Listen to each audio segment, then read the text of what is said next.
반갑습니다. 6월 둘째 날 목요일 아침, 오늘도 하나님의 긍휼과 자비하심을 누리며 그분 안에서 마음껏 달려가는 저 여러분 되시기를 축복합니다. 기도하겠습니다. 고마우신 아버지, 언제나 우리를 사랑해 주시고 우리의 연약함과 우리의 무지함을 불쌍히 여기사 진리의 말씀으로 늘 깨우쳐 주시고 행복하게 해주시니 감사합니다. 오늘도 하나님이 함께 하심을 깨닫고 믿고 경험하면서 우리의 일상의 삶 속에서 시기주락의 우리의 모든 삶의 관계 속에서 하나님을 느끼고 하나님과 함께하는 하나님의 뜻을 이루어드리는 모든 주의 자녀 되게 하여 주시옵소서. 예수님의 이름으로 기도합니다. 하나님은 우리를 긍휼히 여기사 하나님은 우리를 긍휼히 여기사 우리에게 큰 복을 쏟아주시네. 다시 한번 하나님은 우리를 긍휼히 여기사 우리에게 큰 복을 쏟아주시네.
주님께서 이 아침에 주시는 말씀, 요한복음 우리가 잘 암송하고 있는 말씀이죠. 3장 16절 말씀입니다. 같이 읽겠습니다.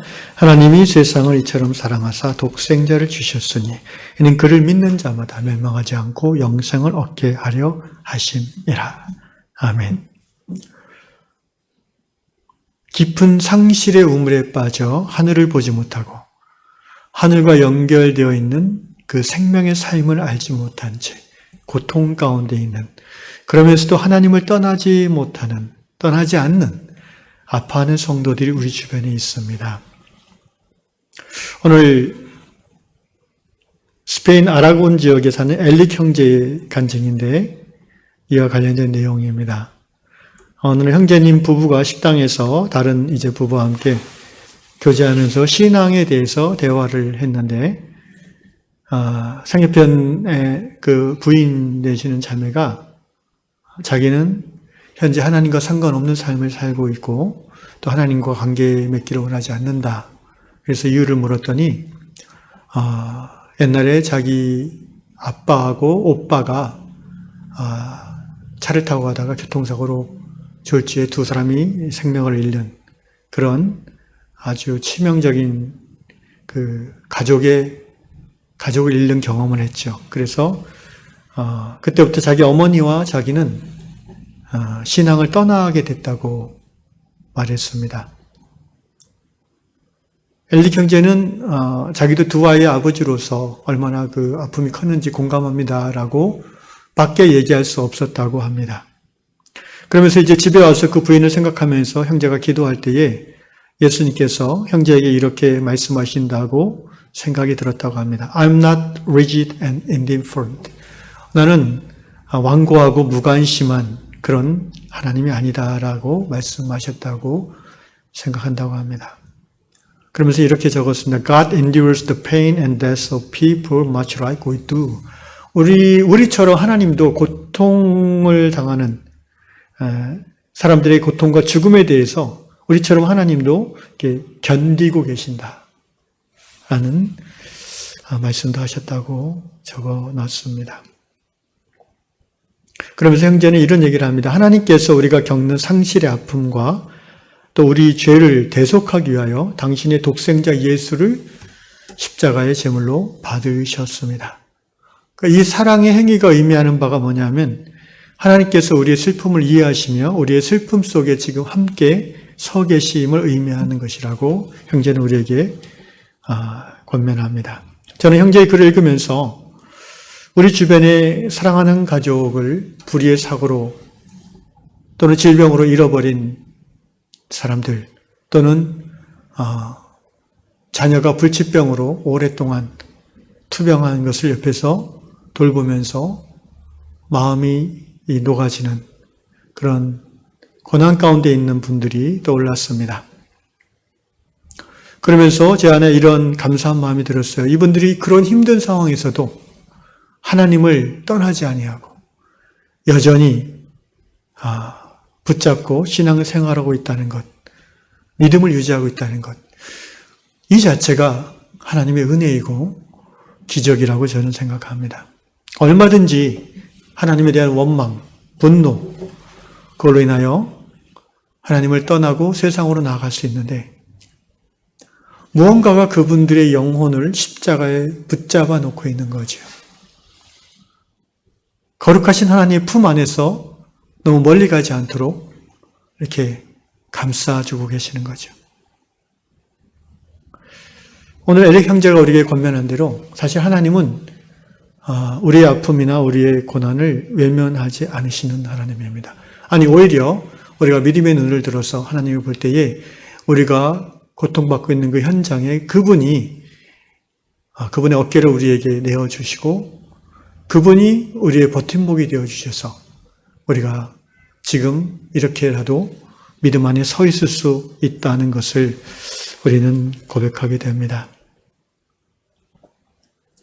하나님은 이 가족을 잃어버리는 상실의 아픔을 이미 겪으셨습니다. 외아들 예수 그리스도를 십자가에 희생하는 그런 아버지로서 아들을 잃는 고통을 경험하신 하나님이십니다. 그 하나님께서 동일하게 부모를 갑자기 떠나보냈다는 자녀가 큰 고통 가운데 있을 때 괴로워하는 그 어미의 마음을, 아비의 마음을 그 하나님께서는 충분히 공감하십니다. 그리고 옆에서 어깨를 내어 기대게 하시고 또 기다려주시는 하나님이심을 우리는 압니다. 여러분, 믿음이란 게 무엇입니까? 믿음은 하나님이 살아계시고 내 형편이 심히 어렵고 고통스러울지라도 여전히 그분이 나를 사랑하시는 하나님이심을 믿는 것이 믿음 아니겠습니까? 상황에 따라서 상황이 좋을 때면 하나님이 나를 사랑하시고 힘들고 괴롭고 어려움이 지속될 때는 하나님이 나를 사랑하지 않기에 없다라고 생각하는 것은 믿음에서 멀어지는 것이죠. 할 수 있다면 우리는 믿음으로 내가 컨트롤할 수 없는 이 상황을 맡겨드려야 됩니다. 믿음은 맡겨드리는 것이죠. 하나님 앞에 고백하고 하나님 앞에 구하고 그리고 하나님의 위로가 나의 무거운 짐을 대신 지어주시기를 구하는, 사실은 그 믿음으로 고난 가운데 있는 분들은 지금까지 버텨왔다고 생각합니다. 믿음으로 오늘도 맡겨드리시기를 바랍니다. 내가 해야 할 부분은 내가 하고 내가 어찌할 수 없는 그 부분은 힘들고 안타깝고 답답하지만 삶과 죽음이 전능자의 손에 있음을 욥처럼 고백하면서 여전히 그분을 경외하며 그분의 뜻이 오늘 내 삶에 이루어지기를 기도할 것입니다. 오늘 아침 이 말씀을 듣는 모든 형제자매들에게 이 하나님께 맡겨드리는 믿음의 결단이 바로 이 아침에 일어나기를 주님의 이름으로 축원합니다. 한 가지 더 말씀드리면 우리 요한 공동체 안에도 오랜 시간 자녀의 질병으로 인하여 큰 아픔과 어려움 가운데 있는 지체분들이 있습니다. 하나님께서 우리를 그리스도 요한 공동체라는 그리스도의 몸의 지체로 삼아 주신 것은 서로가 연결되고 상합하여 위로하고 또 함께 기뻐하고 함께 슬퍼하라는 의미로 우리는 받아들입니다. 그래서 지난 주일부터 2주 동안 우리가 이렇게 특별한 힘든 시간을 겪고 있는 그 가정에 하나님의 위로를 전하고자 사랑의 헌금을 모으고 있습니다. 이미 들으신 분들도 있는 줄 압니다. 얼마가 되었든 이 아침에 그 가정을 위해서 간절히 중보기도해 주시고 그리고 사랑의 헌금으로 하나님 앞에 드려주시기를 권면드립니다. 성령 안에서 성도의 교통이라는 것은 코이노니아라는 것은 믿음의 코이노니아이고 사랑의 수고가 반드시 포함되어지는 코이노니아입니다. 우리가 이처럼 서로 사랑할 때에 우리 하나님께서 고통당하는 그 두 분의 가정에 하나님의 큰 위로와 능력을 부어주실 줄로 믿습니다. 그리고 우리 요한 공동체가 이를 통해서 서로 사랑하라는 주님의 새 계명을 더 깊이 있게 실천하는 아름다운 주님의 몸된 교회 되어질 줄로 믿습니다. 이 다락방 글을 읽으면서 주께서 제게 보여주신 환상이 있어서 잠깐 나누고 마치겠습니다. 캄캄한 우물 밑바닥에 흰 옷을 입은 어린 소녀가 앉아서 하염없이 울고 있습니다. 그때 우물 위쪽에서 환한 빛이 우물 아래까지 쫙 내려와서 소녀의 눈물 젖은 얼굴과 몸을 비춰줍니다. 소녀는 눈물을 닦고 소망의 눈빛으로 위를 바라봅니다. 그때 바로 위에서부터 굵은 밧줄이 내려와서 마치 살아있는 밧줄인 것처럼 소녀의 몸을 편안하게 감싸서 위로 끌어올립니다. 제가 본 환상은 여기까지입니다. 기도하겠습니다. 하나님 아버지 감사합니다. 하나님은 우리의 모든 고난과 아픔과 슬픔의 현장에 우리와 함께 계시는, 함께 고난당하시는 주님이심을 고백합니다. 비록 우리의 눈으로 보이지 아니하지만 믿음의 눈을 들어 오늘도 좌절과 절망의 자리 옆에 기꺼이 어깨를 내어주고 계시는 든든하신 하나님을 봅니다.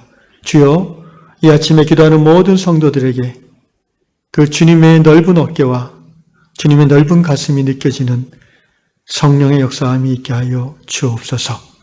하늘로부터 구원의 동아줄이 내려오게 해주시고 믿음의 눈으로 위를 바라볼 때에 그 줄이 그 사람을 감싸 우물 밖으로 끌어내는 구원의 기적이 있게 하여 주시옵소서.